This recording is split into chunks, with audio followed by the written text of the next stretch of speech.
Welcome back. Let's get into the Thursday action in the MLB. Recap quickly yesterday what's going on. Not going to do a full video. This is a short card, a small slate as we get into the weekend series that we do have coming. So we'll give the three best bets, also a couple leans I do have along the way.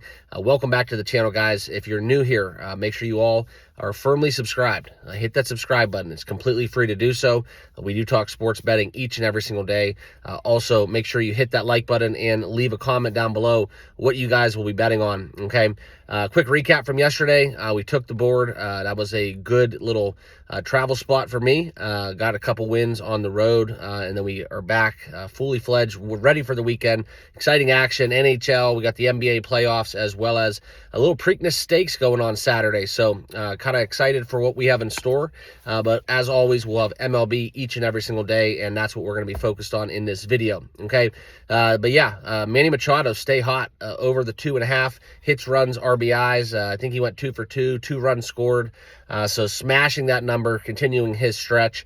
And it was a day where chalk rolled, and it rolled very nicely, okay? And that's where we saw the Padres, the Dodgers, both kind of putting their foot down on the gas pedal and dotting the I when it came to getting it done in the betting markets. Okay, so let's keep hot. Let's keep it going. Let's stay hot and get into the best bets. The first game, a little early one here, where we're going to look at the Braves. Okay, Smith Shawver going for the Braves.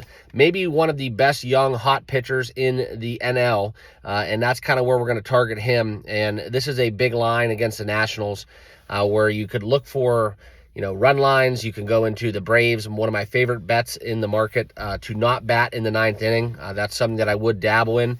The Braves bats are kind of very much ones that do give me questions from time to time. But we're going to back a horse here. We're going to take a pitcher. We're going to hope for a little bit of run support early on, at least a quality start out of Smith Shawver, maybe 1, 2, even 3 runs of support from the Braves.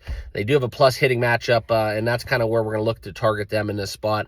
I'm going to approach it from a first 5 standpoint. So a little first half bet, Braves minus 133, best number available. Braves minus a half run on the first 5 or the first half, whatever you want to find out there in the market. They both will work, whatever meets your fancy. And that's going to be my first official play, minus 133. Okay, next game, we are going to look into the Twins and the Orioles. Okay, we do get Chris Paddock going against Shugano. And that's where we're going to look for a lot of runs in this matchup, okay? The splits are there. The metrics are there. We look at kind of how we target righties. I think that this is a very plus offensive game. The Twins have been sneakily hitting the ball well as well. Just need the Orioles to kind of help out in that regard, and I think they can get the Paddock. That's where we're going to look for an over 9 at minus 105. That will be the next official play on the channel. So a little Baltimore, Minnesota over 9 will be my second official play.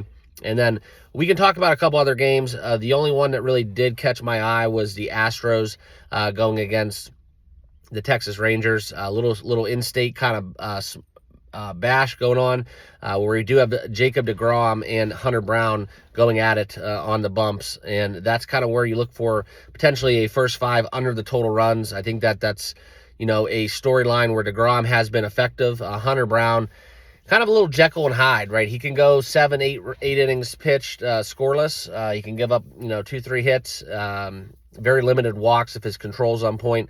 But then you look at deGrom, on the other hand, he's not the Cy Young, clear-cut, almost MVP kind of candidate that we are kind of used to post-surgery, a lot of those injury concerns, but he has bounced back nicely in 2025.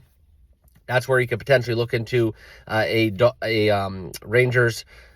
Rangers, Astros, you could go under the total of 7.5. It's going to be something where I'm going to stay away from it, right? I think it's too much of a variability here. The Astros bats are kind of hot right now. I could see a world where they do get to deGrom, and then Hunter Brown, if we do get one of those poor starts, it's something where I definitely could see this game going, potentially 4-4, 4-3, maybe a little extras, or a late inning kind of score to take us over the total. So it's not anything where I want to get involved, but that is one that kind of is worthwhile talking about because it is a great pitching matchup that we do have in Texas, okay, but no play officially. The last game on the card, a little late night, well, I shouldn't say late night, but a little later on affair. That's with the Dodgers and Oakland. We do get that rubber match, the game 3 between these two clubs. And it's one where you look into kind of how you can bet the Dodgers, right? That one game that they lost, I think 9-1, was a fluke, in my opinion, a little outlier. And it's just kind of a play on the Dodgers after last night's victory. They kept the scoring down. They were hitting the baseball. They're at home. I do favor the Dodgers quite well at home. The Oakland or Sacramento Athletics, they are a team that is a little scrappy that you can look for, some occasional spots where they do kind of shock the world.